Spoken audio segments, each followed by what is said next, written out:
Alright guys, welcome back again to the channel. I hope I'm not pissing you off by publishing so many videos today, but there are so many things to talk about and I want to react to this brand new video published by the Rise of Kingdoms official English channel, where our community managers Rusty Leo and Asia Chester are explaining the highlights of the new update. So let's see what it looks like. Hi Governors, welcome back to another video. I'm Leo. And I'm Asia. Now the sea battle, which is called the Tempest Clash, will be available in the next update. Okay, so the first part of this video speaks about the Tempest Clash, which is the brand new game mode with 10 players, 5 versus 5, which is taking place in the sea. Yeah, and your main goal is to destroy your opponent's supply ship and protect your own. Your city hall must be at least level 7. So it's not necessary to have a super high level of the city hall. You don't need to have a city hall level 25, but it's sufficient to have a city hall level 7. We have already spoken about this. Each governor brings one particular warship type of their choosing. Each warship comes equipped with special skills. Trireme has the highest speed, however it suffers damage when ramming armored ships.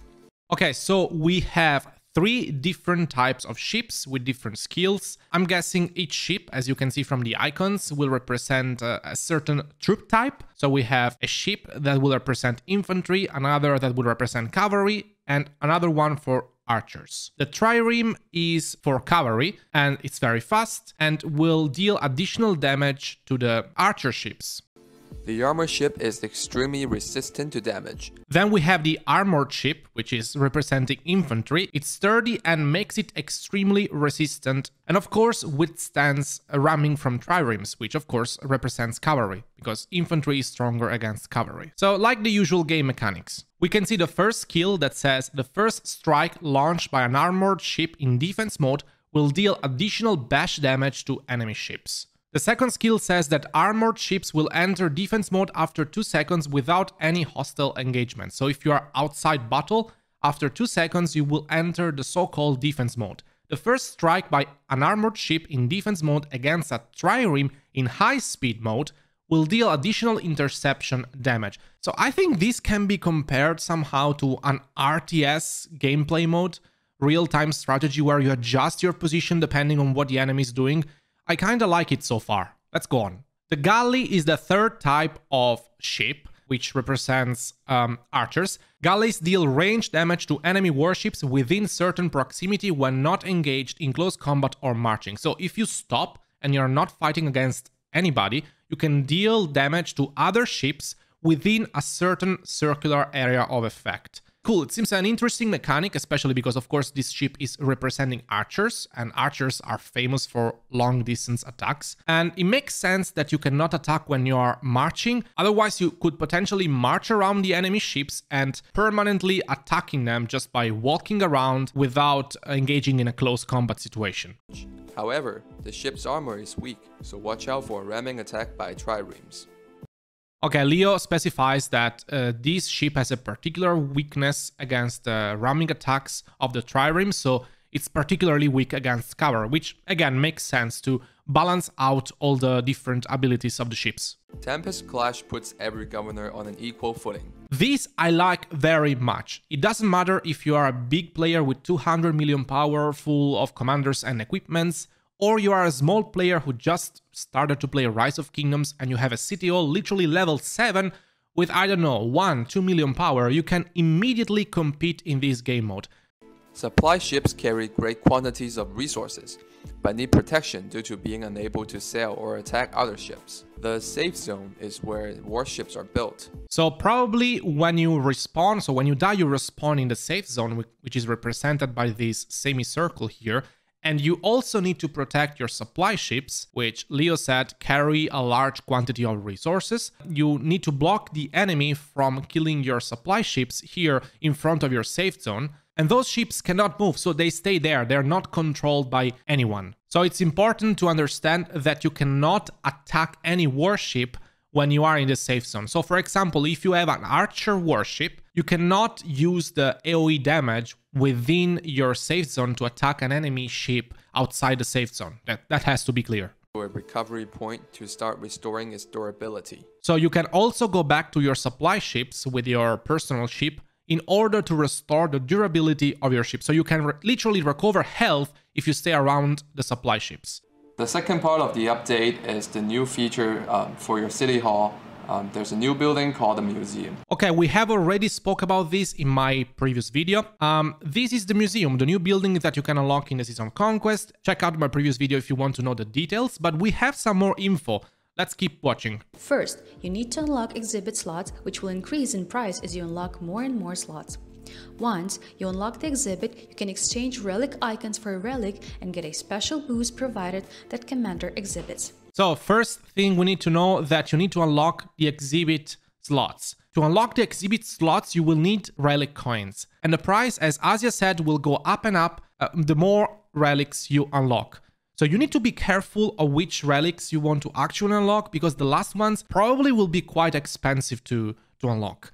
How can you obtain the relic coins and these sort of relic fragments? Let's keep watching. You can get exhibit and relic coins through a Civilization Explorer event. Civilization Explorer event is similar to the Lucerne Scrolls, where you get rewards by completing quests and event challenges. Okay, so we have a new sort of battle pass, like the Lucerne Scrolls. It's called Civilization Explorer. Through this event, you will be able to obtain relic coins and icons that you will use to unlock the relics in your museum to boost your commanders. Now, how many coins and icons can you get for free? I don't know. We need to see how many levels we will get. Probably, I don't know, 30, 50. I don't know if it's the same compared to the Lucerne Scrolls, but you can already see that there is an Explorer treasure here on the bottom left, which you can pay $10 to unlock more of these items. I'm not too happy about this, but I guess, yeah, it is what it is. We need to see how many relics you will be able to unlock by completing a full event as a free-to-play and by completing a full event as a so-called pay-to-win. So if you buy the Explorer treasure, but you can already see that on level 1 you can unlock 5 coins and 5 coins, so double the rewards, and even more than double at level 2 with these icons.